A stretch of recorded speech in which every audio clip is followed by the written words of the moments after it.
Okay, we got the fan all back together, inside cleaned out.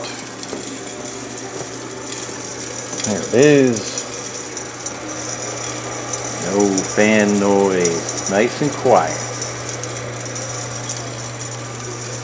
And I did it fast enough that once I got it all back together and oil in the bearing box, I just turned it on, and about 15 minutes later it looked like that.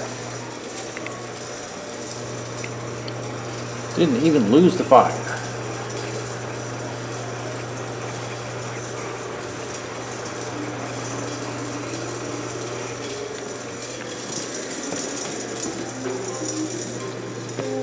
So there's the fan.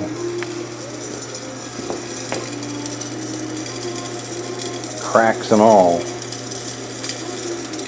I don't know if these can be repaired or not. I